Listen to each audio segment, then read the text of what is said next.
City announcing plans to close 25 additional migrant shelters today, citing fewer people in their care. This comes as a new Siena College poll shows most people in New York State would support deporting migrants who are living here illegally. Fox 5's Morgan McKay live on the Upper West Side with the details. Morgan. Yeah, Steve and Natasha, I'm here outside the Stratford Arms migrant shelter in the Upper West Side, and it's one of 25 shelters the city will be closing over the next several months. Now, the city says that the number of migrants living in city shelters has decreased for 22 straight weeks and is at its lowest point in over 17 months. 54% say the migrant issue has gotten worse. A majority of New Yorkers in the latest Siena College poll say that the migrant crisis has gotten worse since last year. But in actuality, the number of migrants who have been arriving through the city's intake center has dropped drastically. At the height of the influx, I think we were seeing around 3,000 to 4,000 people a week coming into the city who were new entrants to the shelter system. That number is below 500 now. In response to this reduction of new migrant arrivals, the city is announcing that they are closing the controversial mega shelter at Floyd Bennett Field that could house around 2,000 people.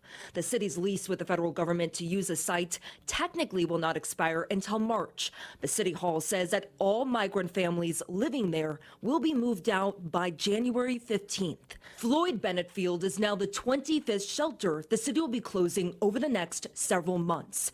Catherine Cliff with the Legal Aid Society says they never wanted the city to use the Floyd Bennett Field as a shelter site, considering how far it is from public transportation and services, but adds that with a new presidential administration, sites like these put migrants at risk. We think it's safer for clients to be in Department of Homeless Services shelter sites rather than to be in these very publicly known sites that are just for new arrivals, putting them at risk potentially for ICE to find them. But in the new Siena College poll, a majority of New York voters, 54 to 35%, say that they think the state should support President-elect Donald Trump's efforts to deport migrants living here illegally. That includes 87% of Republicans and 54% of independents. Democrats disagree, but not as strong as some might anticipate. By a 51 to 38% margin, Democrats say the state should oppose the Fed's effort.